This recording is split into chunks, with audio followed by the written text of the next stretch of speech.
Welcome to the Two Testaments, a guided journey through Scripture with leading experts on the Bible, hosted by Ronnie Cosman and Will Kynes.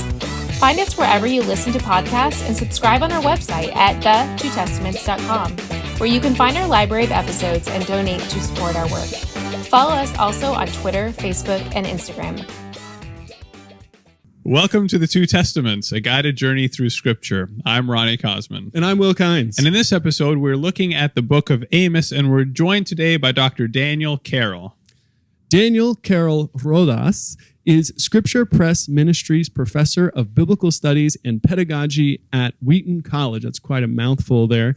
He is the author of a number of books, and a couple that are really helpful on Amos, which is one of the reasons we invited him for this episode. So one is the Nikot commentary on Amos here. And then his most recent book, The Lord Roars, subtitle, Recovering the Prophetic Voice for Today. I'm going to talk to him a little bit about that subtitle in a second, but also want to let you know that in addition to the prophets and Amos in particular, he's written on a number of other subjects. He has particular interest in ethics in the Bible, and within that even the question of immigration. So if you're interested in those kinds of questions, he's got great work that I'd also encourage you to check out. But Danny, tell us a little bit about this most recent book and that subtitle, Recovering the Prophetic Voice for Today. What do you mean by recovering the prophetic voice? What is the prophetic voice? And why is it important that we recover it today? Yeah, the idea is to make the prophetic books live for today. And there's a story behind that, and maybe we'll get to that. But the prophets, I think, are giving us a message for today about war, poverty, and other things like that, migration. And so, but oftentimes in our churches, we don't even go to the prophets, or if we do, it's for Christmas, right? We got to look for predictions about Jesus or something. And so that's the idea, to recover that voice that oftentimes has been lost, especially, I think, within evangelical circles. And what does that contribute, especially to evangelical circles, to when we listen to the prophets, that we wouldn't have otherwise? I think a social consciousness is important. And the other thing that maybe we'll get to, as I've looked over your questions, is a proper vision of God. And that is connected to worship. Mm-hmm. And this is a theme throughout the prophets, that if you've got God wrong, even if you do all the worship steps, then life will be wrong, society will be wrong, and God is not pleased, and people suffer because of it. So I think, especially nowadays, where so much of Christian faith is being questioned, largely on ethical grounds, and this is well-deserved critique, we need to recover that prophetic voice, to recover the heart of the message of the Bible itself. Danny, what first sparked your interest in the book of Amos and maybe the prophets generally? The prophets, yeah. No, that's a great question. I'm half Guatemalan, and so I was raised bicultural and bilingual in Houston, Texas. But we would go to Guatemala almost every summer, and oftentimes we would drive, which was a 4-day drive. And I would spend my summers in Guatemala. And so you're just surrounded by the poverty piece, especially. It's not like here where you can just go to the suburbs and forget everything. And also the Civil War in Guatemala began in 1960.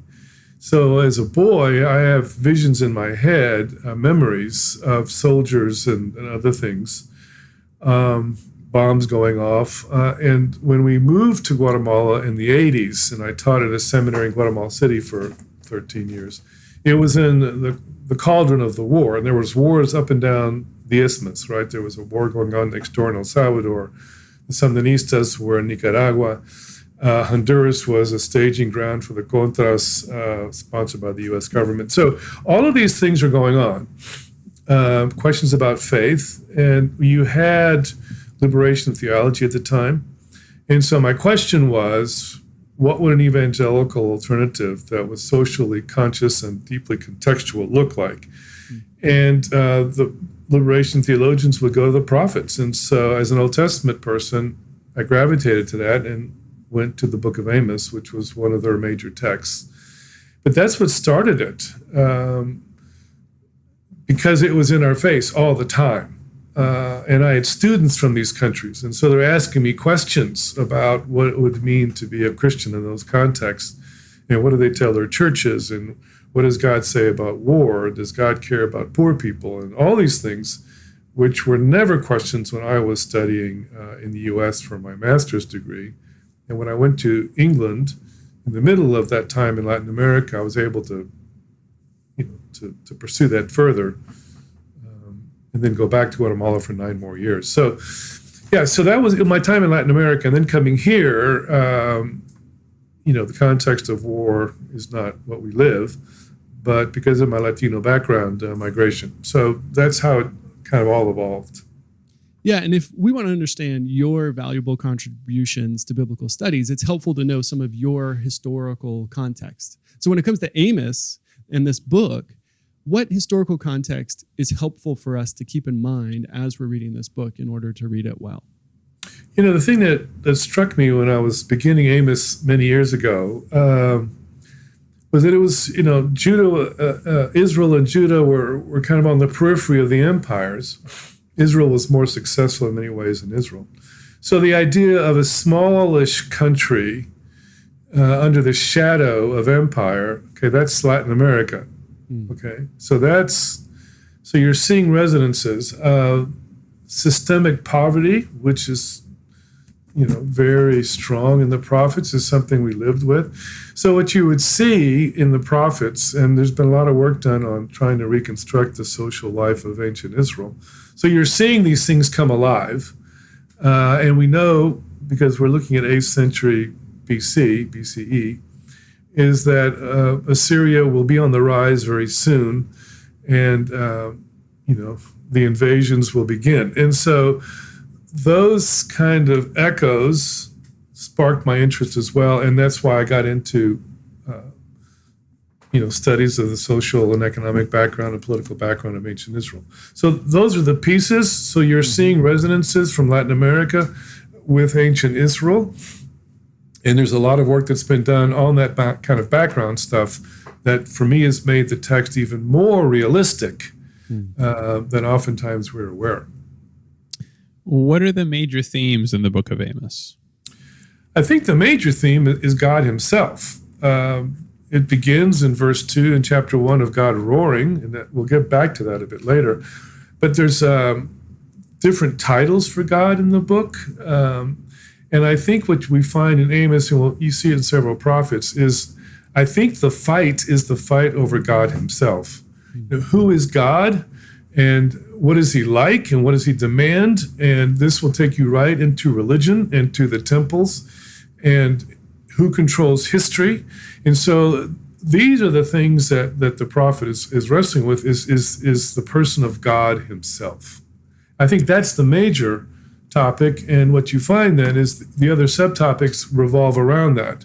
Where is history going? Things like this, you see.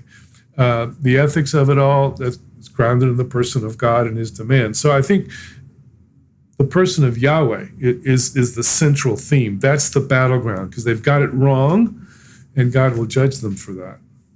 It's interesting, and I think this will probably come out as we go through the text, but when people talk about the minor prophets or the book of the 12, Amos is often singled out as the one that's most interested in the question of social justice. I mean, even perhaps within the whole Old Testament, Amos is singled out in that way.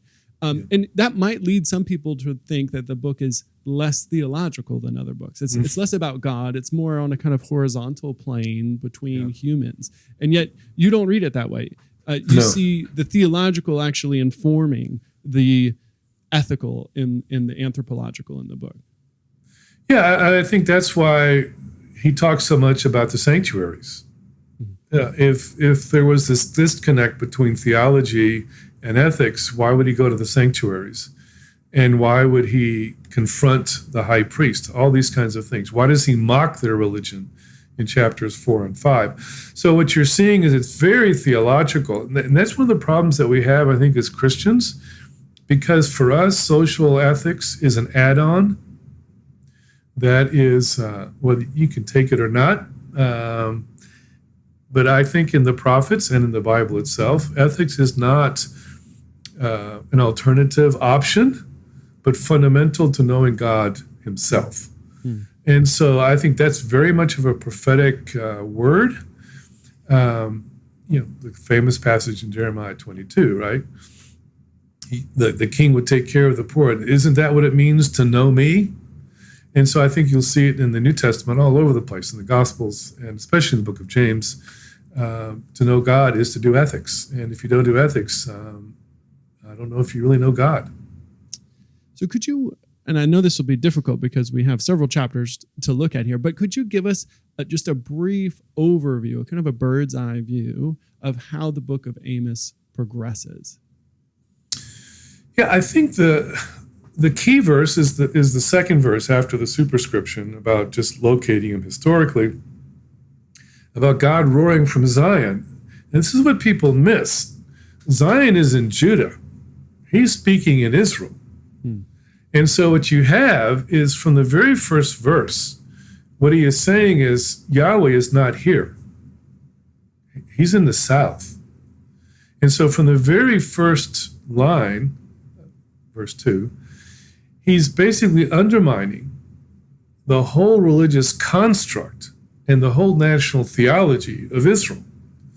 And so now what you do is you move through the book is to begin to see how he dismantles this misplaced theology. He does it in chapters 1 and 2 in terms of the nations, and we might get to that.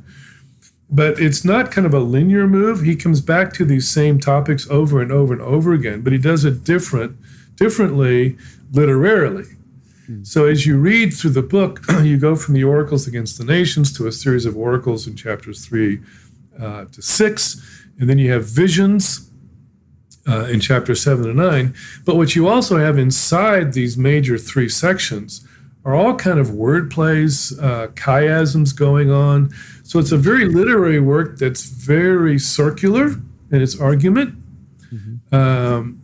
As it moves toward the climax, which actually is restoration. So even though the book is declaring judgment, announcing judgment, at the same time, at the very end, he's telling you that judgment is not the final word, but the final word is hope.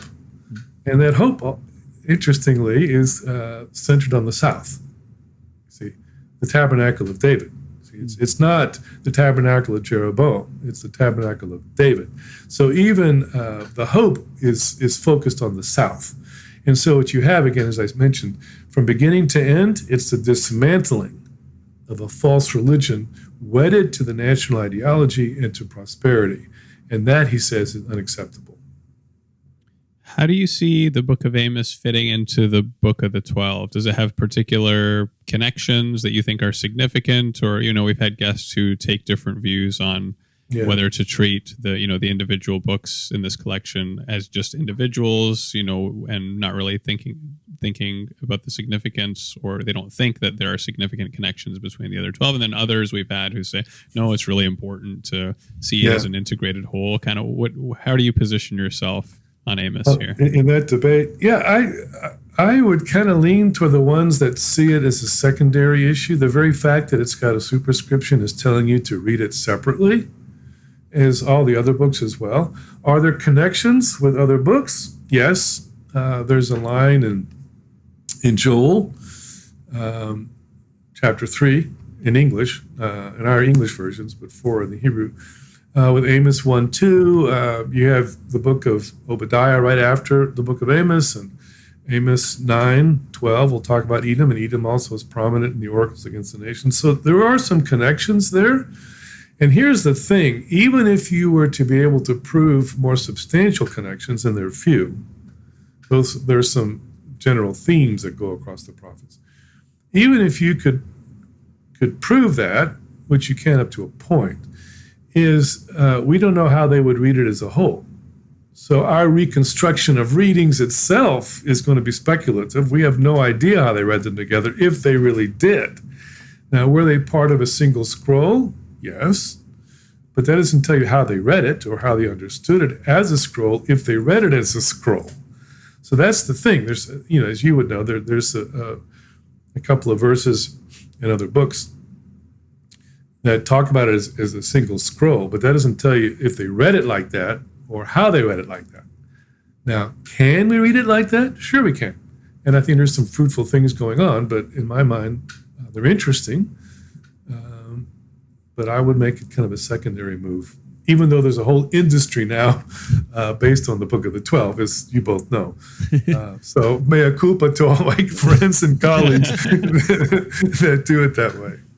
I mean, just to fill in some of what you mentioned there, I mean, the most prominent example is the one that you pointed to. So you have Joel 3:16. So this would be the chapter right before Amos starts that says, the Lord roars from Zion. And then you turn the page in your Bible or move a little bit down the scroll, if it's all in one scroll, and you see Amos 1:2, the Lord roars from Zion. So, I mean, you're inevitably going to say, oh, well, there may be some kind of connection here. Yeah. I mean, I like the way that you're approaching it, which is a somewhat circumspect kind of way, which is, well, there could be something going on there, but in some sense, there's a kind of canonical pressure to read these together, even if they weren't intended that way or originally read that way. Now they are put together, and that inevitably leads us as readers to note these kinds of connections and how things fit together and illuminate the text in new and interesting ways.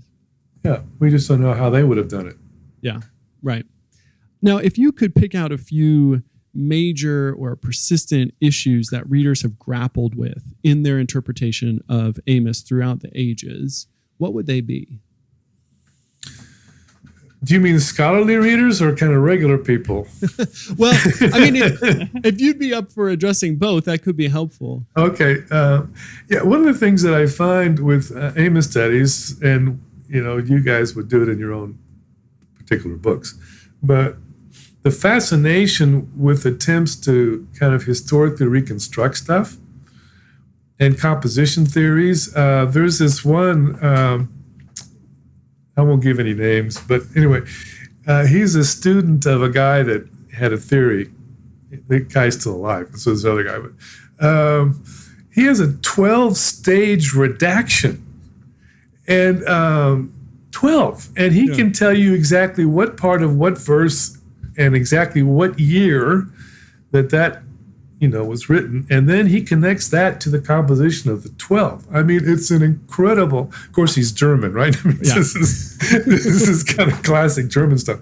But I think the fascination, which I find interesting up to a point, but it's so speculative that. So I would say the need to just read it as a book, because that is what it is for us for the last 2,000 years, and all the other stuff can be speculative.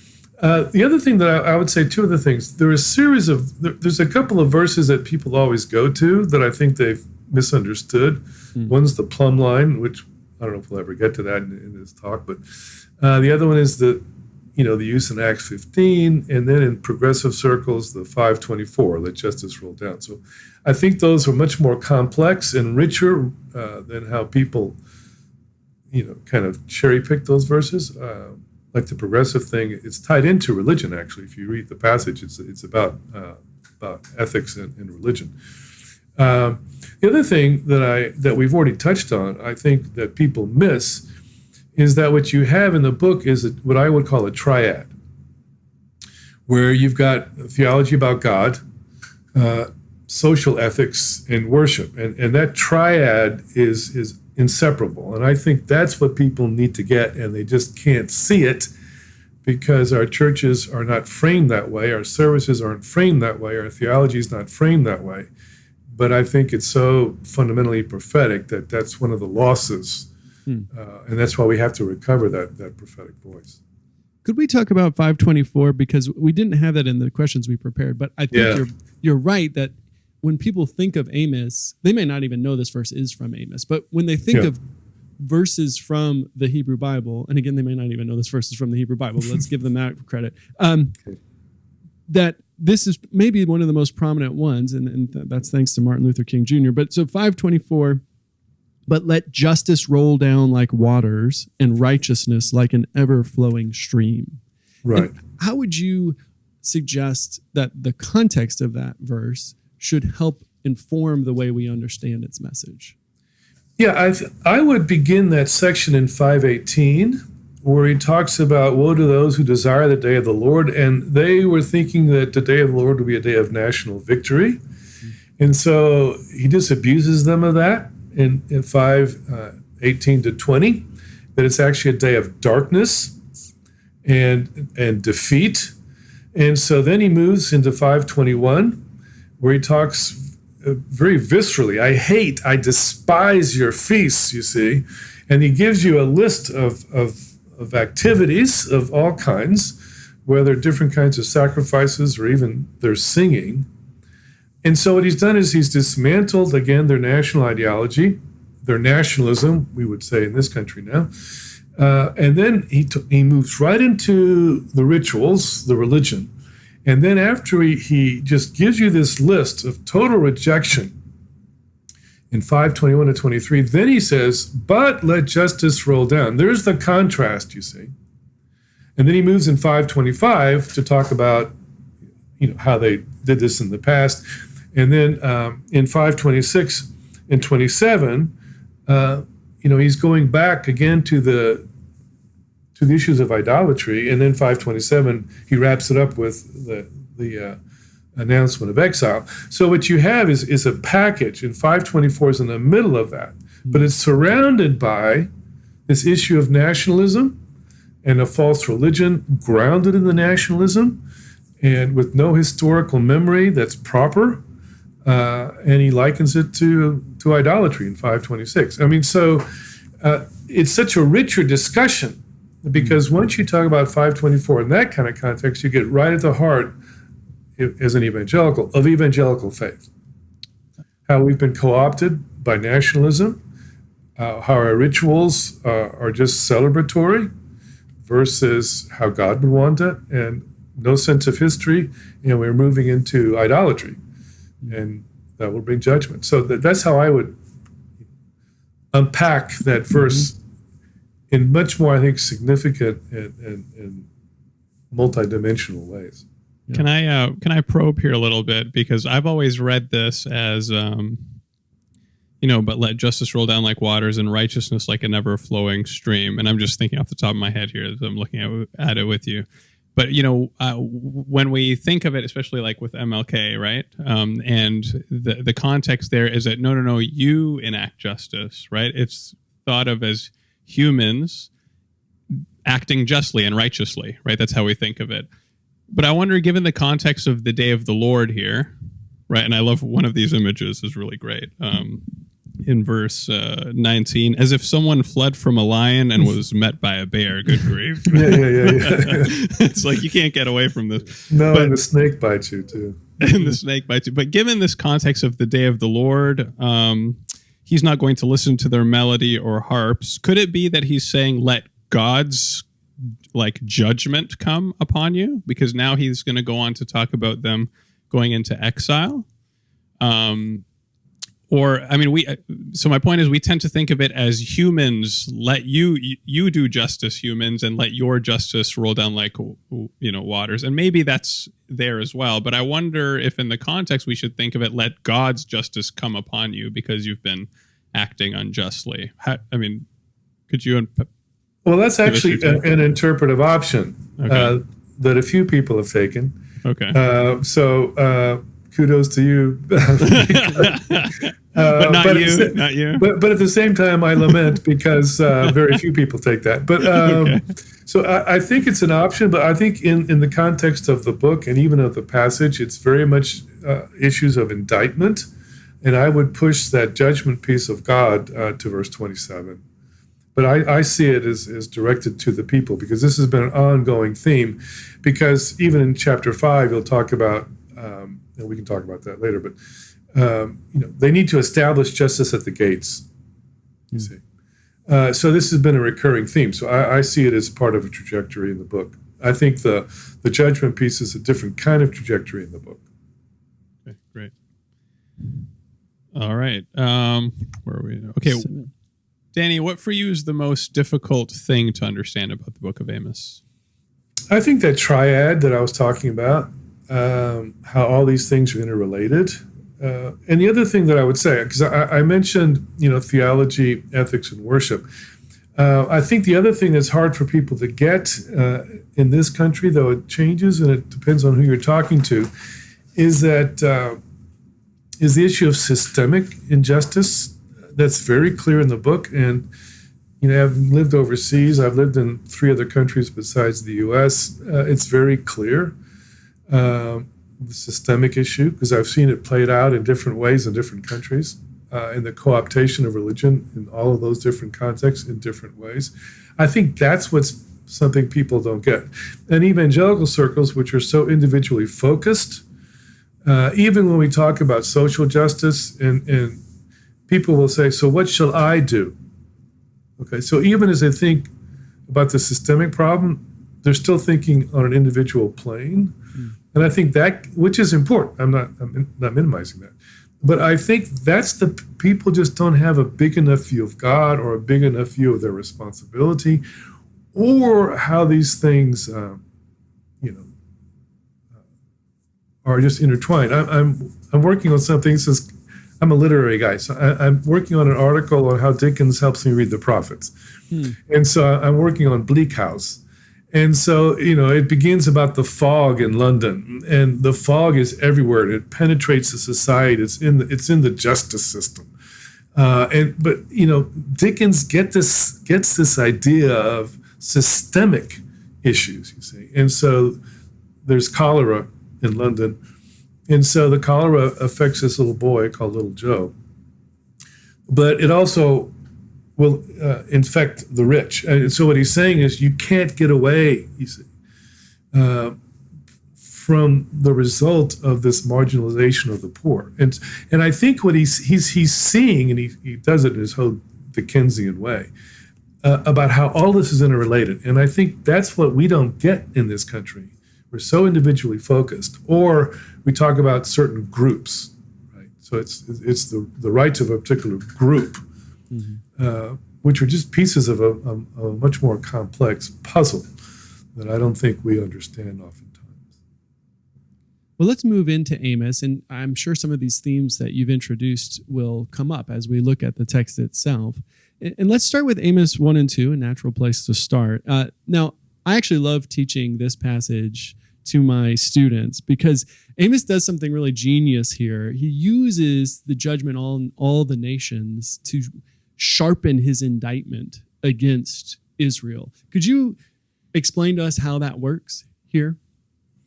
Yeah, and I think a lot of people have misread it. Let me explain that. So this is what I see and hear a lot, where it's a strategy of entrapment. And so he goes through all these other countries, and then finally, surprise, he lands on Israel. And, this would have been shocking to them. I mean, this is kind of what I hear.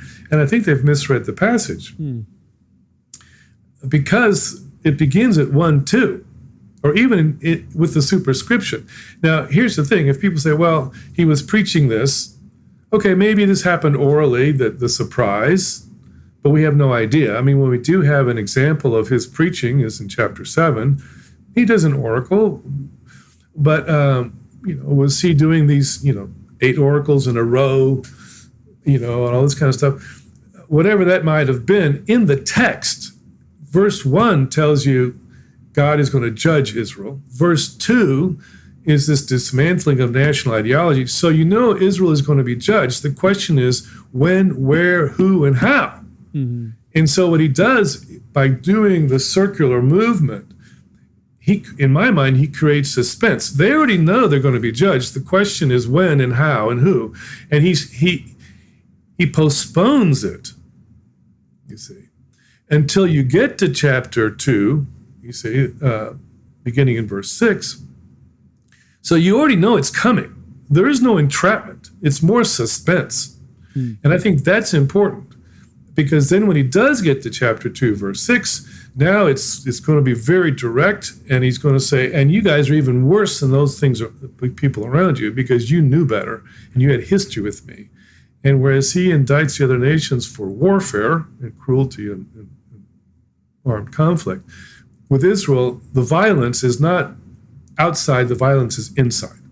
So as the other countries are violating other humans by slaves, torture, and things like this, inside Israel, the violence is against the poor and the marginalized. So I read it differently. I don't read it as a strategy of entrapment. I read it more as a strategy of suspense, because they already know they'll be judged even before you get to those oracles. I mean, let's look at a couple of examples. So, as you've described, he goes through accusations against these nations around Israel. So, starts with Damascus, and then goes through Gaza and Tyre and Edom, and then the Ammonites. And in the Ammonites section, we get probably the most graphic description of the type of violence for which God is judging them. So it says in verse 13, because they have ripped open pregnant women in Gilead in order to enlarge their territory. And then in chapter 2, we get Moab and then Judah, and finally Israel. So the suspense has been building this whole time. But the kinds of things that Israel is charged for, so we could say verse 6, for 3 transgressions of Israel and for 4 I will not revoke the punishment, because they sell the righteous for silver and the needy for a pair of sandals, they who trample the head of the poor into the dust of the earth and push the afflicted out of the way, and so forth.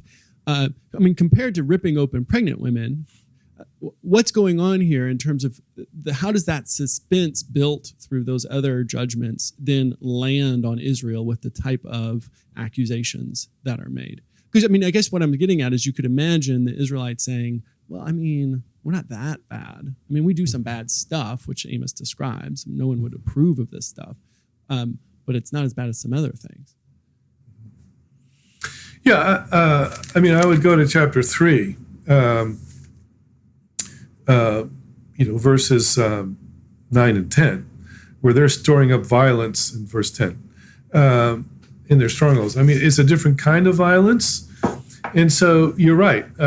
One could say, we're not as bad as they are. We haven't done that. And one might say that might be true, but that doesn't excuse you at all. I mean, it would be like, for instance, if we were to say, look what the Russians are doing in Ukraine. It's barbaric. And it's kind of like this, to expand their territory. I mean, they're bombing. They've taken away thousands of children into Russia to re-educate them. They've raped the women. There's all kinds of thousands of cases of human rights abuse in the invasion. So the U.S. could say, we don't do that. Well, maybe not. But we have our own history of internal violence against groups. And so I think that's important to, you say, the natural human tendency to say, we're not that bad. But what we're seeing in God's sight, you're actually worse because you knew better. Right. And this is actually one of your questions about natural law. But what he says here is that I did all these things for you, verses 9 and 10. I even sent you the prophets in verses 11 and 12, you see. And you just ignored them, you ignored me, and that makes you more culpable. But I think what it also does, Will, even as we would say we're not as bad, I'm wondering God's sight, he's actually leveling it up. You say, by saying, actually the internal violence is worse than you think it is. So, but those are questions we don't, have a direct answer to, but that's how I would begin to answer theologically, that we are beyond excuse. We might excuse them because they were pagan, but we have no excuse, for that. What about chapter 2, verse 7? They who trample the head of the poor into the dust of the earth. Yeah. I mean, I'm not sure if we're supposed to take that as a metaphor but even if you just think of the imagery behind the metaphor itself, that's a pretty violent metaphor, to trample the head of the poor into the dust of the earth. I mean, and I think that's great. That's my point. It's because this is why I was mentioning Dickens. I mean, it's the power of the language that we miss. You see, they're just grinding these people into the ground. You see, it's a violent image. Yeah, it is. In chapter 4, verse 1, it's now sarcasm about wealthy women, the cows of Bashan, wanting more drink. You see, I mean, so, I can have all kinds of visuals from Latin America about that kind of stuff, but even in this country, I mean, even as the country's in bad shape, people are flying around in private jets and having all these parties, and, the whole issue of the presidency with his son, millions of dollars. It's insane, but it's all very human. Well, let's come back to the issue that you flagged just a little bit earlier, which is that all these nations are being indicted, and for things that seem like many nations would agree are, horrifically evil, right? Right. And then Israel's indicted as well. Do you think that this is a kind of example of natural law, this idea that all human beings have been invested by God with kind of, universally known moral principles or ethical norms that all people know or should know? Or is this something different? Well, again, I would make a distinction between how they would have thought and how we approach it. So I think that just like let me give you an example. If I can go back to the Ukrainian war. So if you were to ask the Russians, the supposed violations, are they bad? Well, they would say, well, we've never done that. Yes, that's terrible. And, and so when Ukraine sends drones, they're calling it terrorism. I mean, all this kind of stuff. So it's kind of this natural morality where people kind of agree that these kind of things are bad.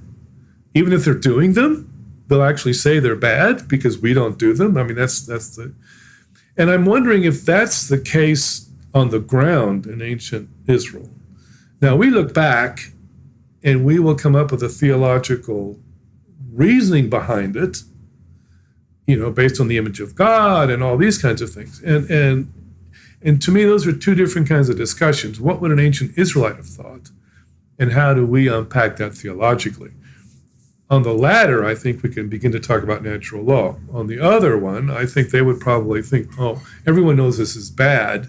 I don't know if Amos would have gone to the image of God discussion. That's more of our discussion. So I think yes and no, but making those distinctions methodologically is helpful for me. And just to clarify, on what basis does God judge these other nations? I mean, you've said they don't have God's law like Israel and Judah do. Right. So how does he justify, how are we supposed to understand these people from these other nations deserving God's judgment for their behavior if they don't have God's law? Well, my theological answer, again, making that distinction, my theological answer would be all humans are made in the image of God, and to violate a human ultimately is to violate God himself. I think that's how I would see it. Now, in the book, I think it's just the idea of cruelty to humans is just fundamentally wrong.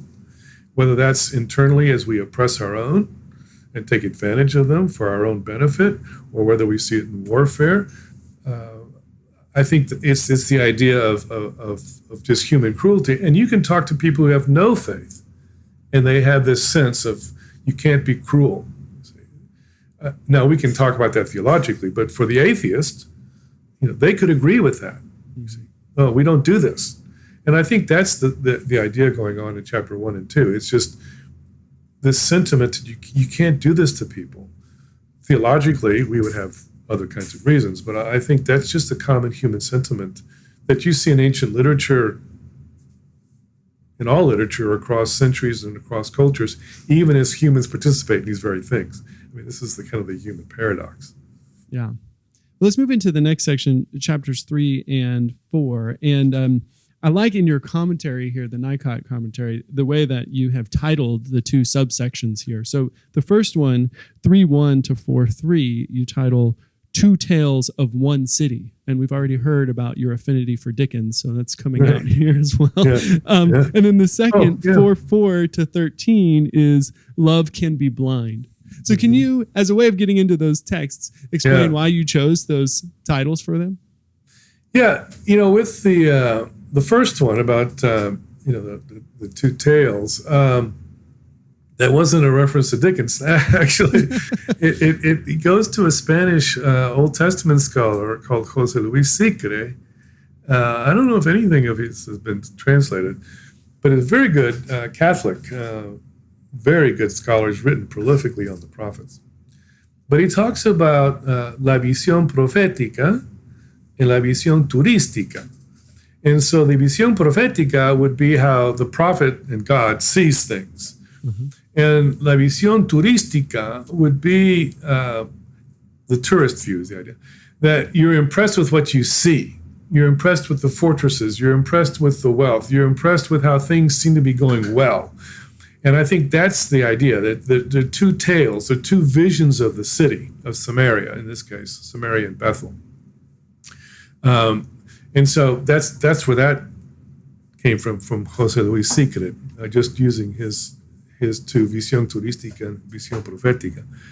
On the love can be blind, I think if you were to ask, this comes out especially in chapter 4, where he mocks them about going to the sanctuaries. And then he says, after he says, go to Gilgal and sin, right? Go to Bethel and sin yet more, right? Or maybe I've got those backwards. But the point is this. He's mocking all their religious activity. When he says, go to Bethel and sin, and Gilgal yet more. But, and then he says, for so you love to do. You see? Verse 5. And, they love their religious life. They think they love God.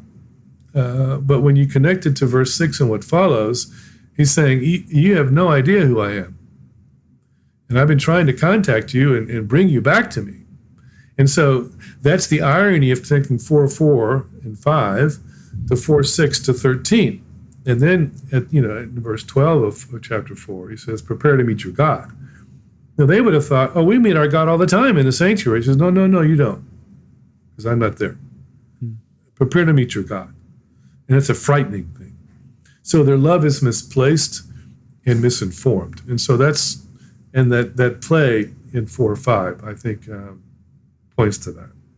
So in a sense, then, it's their love of their ritual worship that actually blinds them to the true nature of God, because they think that they're doing the right things, what's required of them, but they're actually not doing what God would expect from them. Is that what? Yeah, it's kind of like when you go to a church, what's the question people ask you? Did you like it? Okay, that just reveals a bunch, right? Did you like it? Did you like the music? Did you have the existential experience that we want you to have when you come? Were people friendly? You see, is it good enough so you can come back? And what you're seeing is because so you love to do. And all the performance sometimes in our churches, where people are more into the performance than they are actually about God, if we're totally honest. So I think these are very profound issues about taking God seriously and understanding God seriously. Great. In the next section, in chapter 5, verse 1 through 6:14, Amos begins with a lamentation. Hear this word that I take up over you in lamentation, O house of Israel. Fallen, no more to rise, is made in Israel, forsaken on her land, with no one to raise her up. And he's going to go on to tell Israel to seek the Lord and live, and then list a number of injustices that Israel has committed against God, and denounces Israel's misplaced confidence as well. What do you think this section and these pronouncements reveal about the consequences of societal corruption and the misuse of power? I think what these chapters reveal are several things. On the one, I take that lament in 5:1 to be God's lament. So it's not that he enjoys doing this, but he must. Because as you were reading, after chapter 4:13, where you have this kind of, it's called a hymn, to the greatness of God, now that greatness will be directed toward judging them with loss of life. You read verse 2, but you could have also read verse 3. And so I think that would be something that's important to realize, and it would get into debates today about the violence of God and God's lament over his own judgment. I think that's important. The other thing that you find in these chapters is this interconnectedness and the complexity and the complicity in systemic sin. I think that's important. Oftentimes, when we talk about Amos, the elites are the bad guys. Well, yes, but it's the merchants as well, right? Chapter 8. It's the army. It's the politicians. And maybe even their own, when we're talking about buying and selling of people and people moving into debt slavery, who's buying then who's selling? Maybe their own extended families or kin groups. I mean, so I think that's, those are the kind of things that we need to begin to talk about. God's concern and God's emotive and emotional investment in what's going on, both before and during and after the judgment. I think the complicity and the complexity of sin that's very systemic. And I think one other thing that's important for today, this would be part of your question from a while ago, Will, about recovering the prophetic voice, is that people today want justice, but they don't want to talk about judgment. Because God can't be nasty. They don't want that kind of God, even as they demand justice. But what the Bible teaches, and history and society teaches, even in this country, is that you can't have justice without judgment. And I think that these are some of the important lessons. Now, you were right about the structure, about hear, O Israel, which is actually how earlier parts of the book begin as well, in chapter 3 and 4. So it's connecting back to chapters 3 and 4. And you move into 5:18 and 6:1, and you have woes.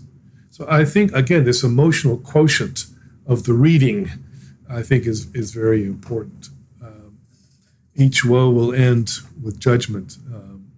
And judgments are terrible things, but sometimes well-earned.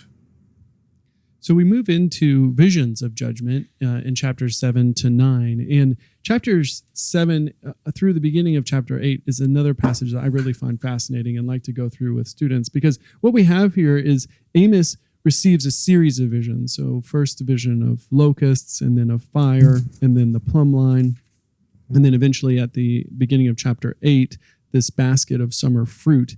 And initially, Amos responds and pleads on behalf of the people. So we have, for example, 7 verses 2 and 3. O Lord God, forgive, I beg you. How can Jacob stand? He is so small. Verse 3, the Lord relented concerning this. It shall not be, says the Lord. So one of these famous examples of a prophet or someone else praying to God, and it appears that as a result, God changes his mind.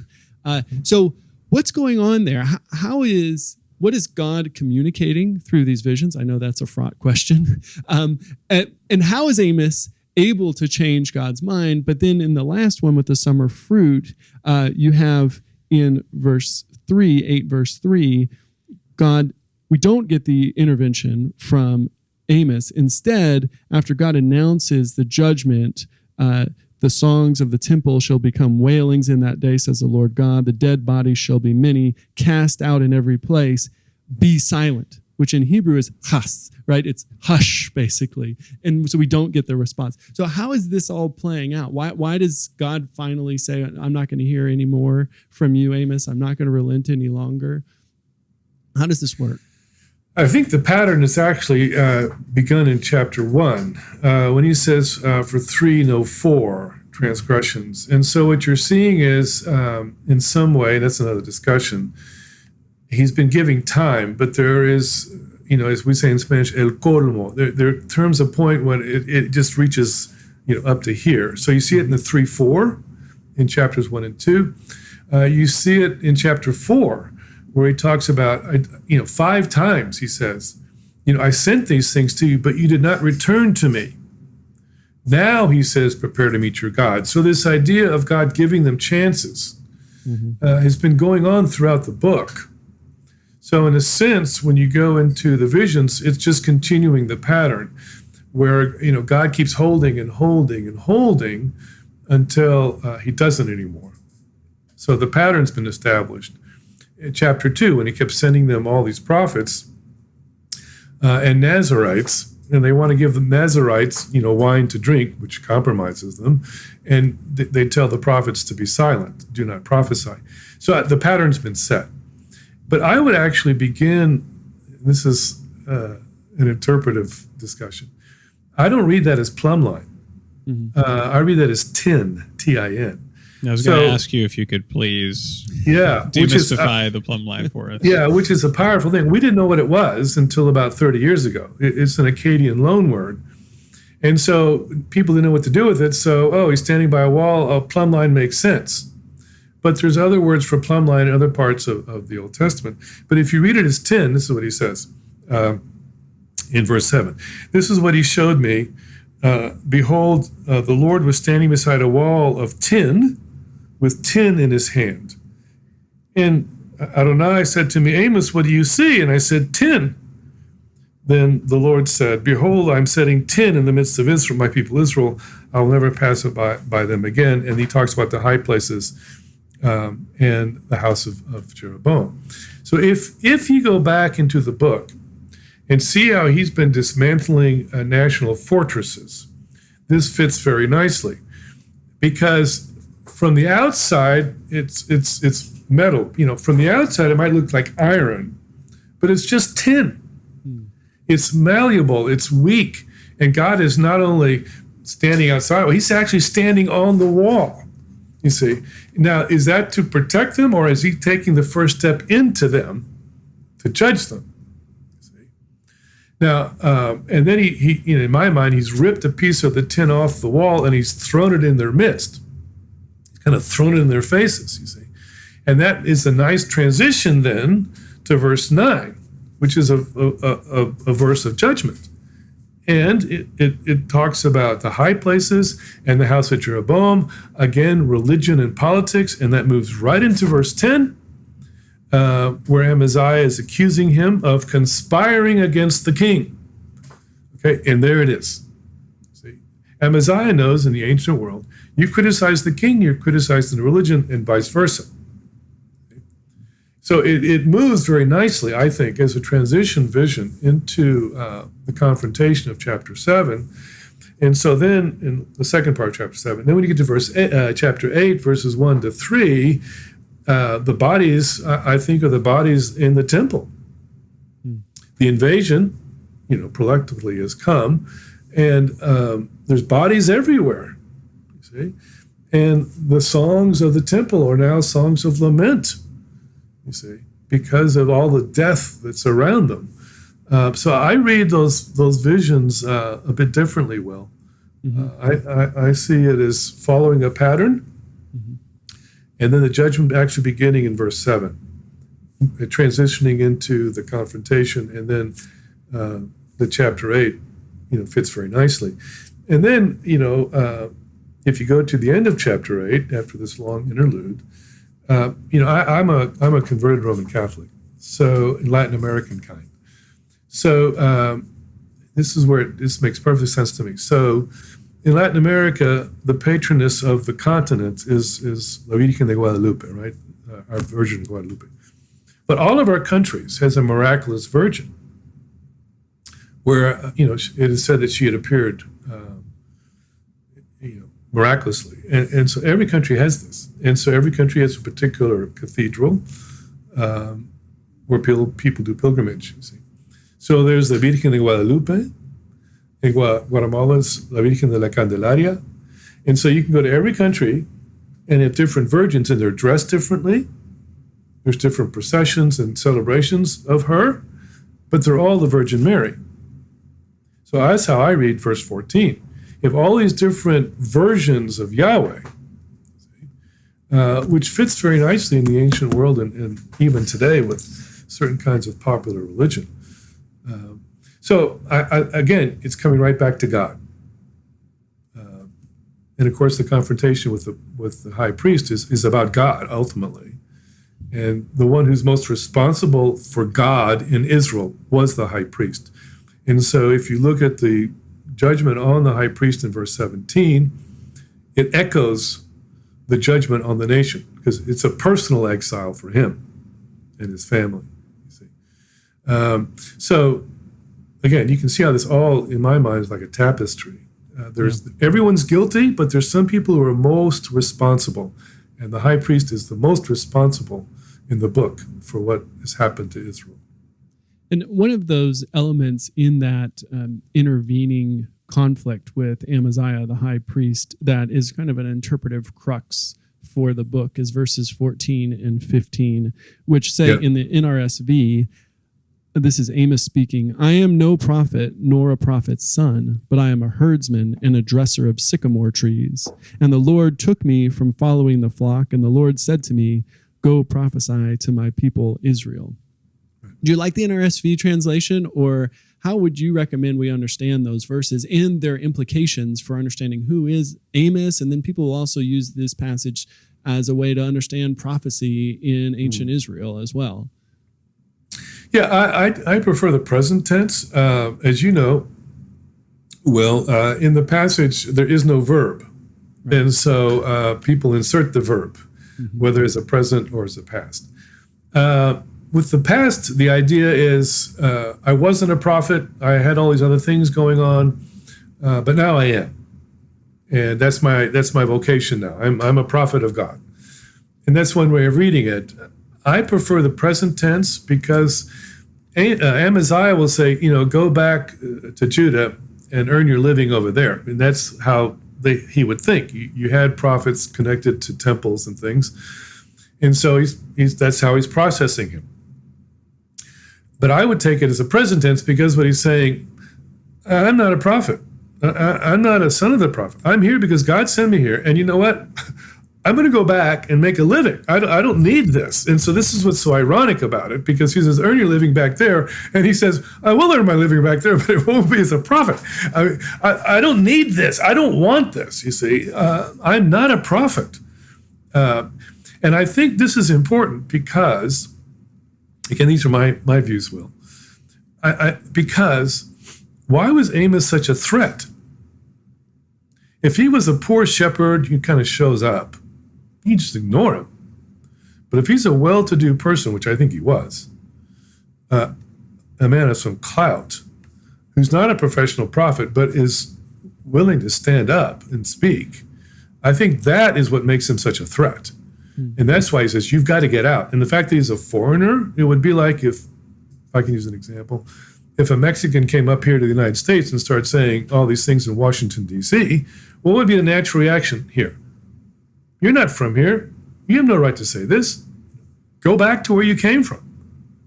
And that's what you're seeing here, I think. Because he's such a man of influence, they're scared of him. And they process him as conspiring against the king. And there have been, the whole Jehu scenario, there have been instances where prophets had triggered a coup. And so, is this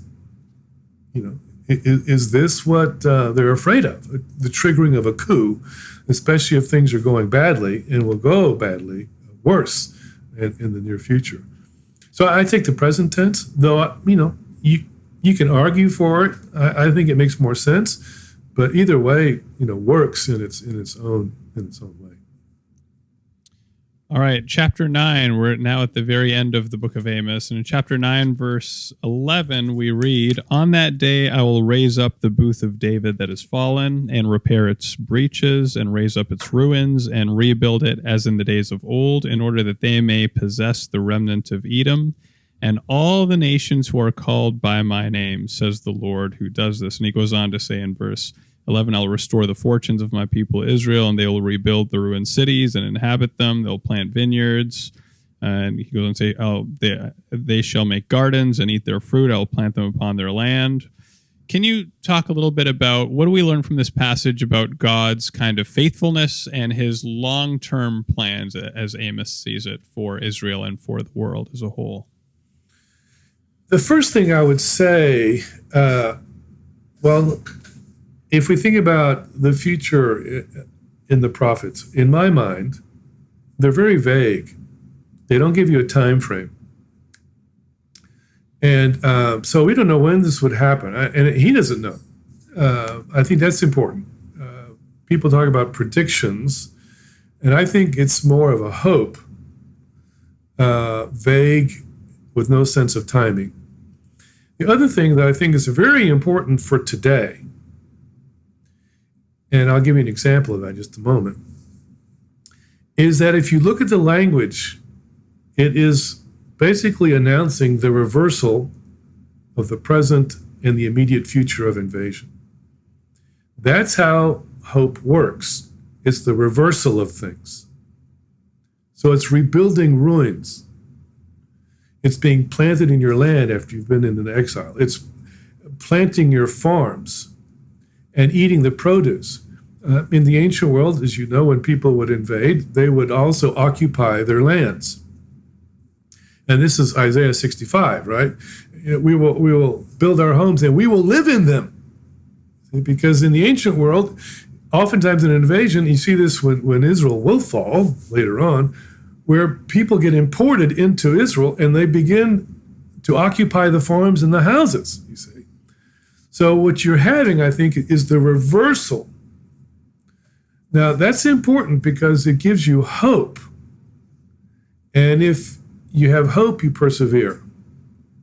And again, just because it's in our faces, but the Ukrainian war, if you can have them believe that the ruins of their cities will be rebuilt and that they can build their homes and live in them, and all the farmers and the things going on with the grain will actually be able to do their farming and eat their produce and make a living. See, now, this helps them persevere.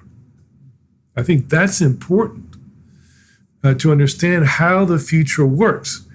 And because we don't live in that situation, oftentimes, when we talk about the future, we talk about it in abstract terms, and we go right to the theology. See, well, how does this fit into our eschatological systems? And how does it with the future of Israel? This is where we will go, which are all good questions. But they're missing the point of the text, which is to give hope to a people or to warn, because it is the fallen tabernacle of David, which in my mind is a referral to the Davidic monarchy. He doesn't say, Judah. He says David, because he will criticize Judah in chapter 2, verses 4 and 5, and in 6:1. Judah is not ideal, and he's going to have Isaiah and Micah coming on the scene pretty soon too. So Judah is not ideal. It's the promise to David. Ultimately, our political hope is in the South, because that is a hope of a new world, of peace and of abundance. Okay. So that's how I read that text. It's, again, Will, recovering the prophetic voice. How does eschatology work ethically? The Marxists understand this. Okay. We don't. They did. It was the drive for revolution of a brand new world, you see. Anyway, so how about Israel? I mean, the church has been debating that for 2,000 years. What about the promises to Israel? Personally, I think there is a promise to the people of Israel. And I would go to Jeremiah, where he talks about the promise to Abraham. You would have to change the rhythms of nature itself, right? Of the sun and the moon, before I would negate my promise. So there's some kind of promise out there for Israel. I don't equate the modern state of Israel with that, for all kinds of obvious reasons. But I think somehow, some way, there is some kind of future hope for the people of Israel. And what makes this even more poignant for me is there's a question here about the concluding thing. Maybe that's the next one, right? So I can do a segue. I came back about 3 weeks ago from Poland. I spent a week in Poland. Oof. We were visiting the concentration camps and the extermination camps, which were not the same thing, which I didn't know.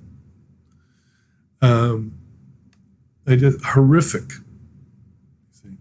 So millions of Jews. There was over 3 million Jews in Poland before the war, Second World War. Now there's hardly any Jews at all in Poland. They were sent away or they were killed, exterminated. There was a thriving Jewish civilization in Poland that had been going on for many, many decades. Gone, eliminated. The synagogues that we went to are just museums. Hitler, they brought in Jews from as far away as Italy, from all over Europe. 20 different countries were sent to Auschwitz. And not only to Auschwitz, but the point is that the goal was to exterminate them as a people. And what you also saw, which I did not know, is hundreds of thousands of Poles die in the camps because in the German mind, Slavic people were subhuman. That's why the Poles would go to the camps. And Jews were vermin, which means you need to exterminate them. So the horrific realities of what I saw just even 3 weeks ago, and this has been a question in Jewish theology, right? What about the promise to us as a people? So all these things have been in my head for about the last 3 or 4 weeks, and I did a lot of reading before, during, and after the trip. So you asked me about the future for Israel. I think there has to be something, but it's also a question that Jews themselves ask. Yeah, so I think the question you may have been segueing yourself into is the final question we like to ask all of our guests, which is for a blurb. So something that they would recommend, and it doesn't have to be a book that we know blurbs from the back of books, something that they would recommend that our listeners might profit from. So are you blurbing then to become aware of the atrocities that occurred during the Holocaust so that we can appreciate both the destruction, but also that somehow hope was preserved through that time? Yeah, I mean, it's more than the Holocaust. I've done some reading. There's a book called Anti-Judaism by David Nirenberg, teaches at Princeton. And it just tracks anti-Judaism even before the Christian church. But then it tracks the Christian church and then also Western Europe. Because of my Spanish background, the Inquisition in Spain was the center of Jewish learning in the Middle Ages. Gone. So you can go to Córdoba, Granada, and Toledo, and Sevilla, and you're in the La Judería, which would be the Jewish sections, museums, a sign, maybe a plaque. So the depth and the breadth of anti-Judaism is, I don't have words.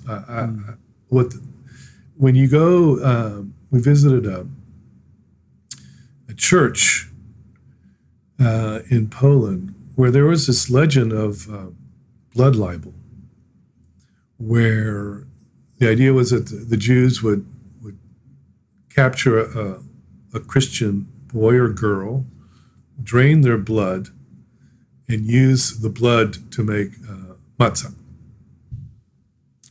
And this was sanctioned by churches and by hierarchies.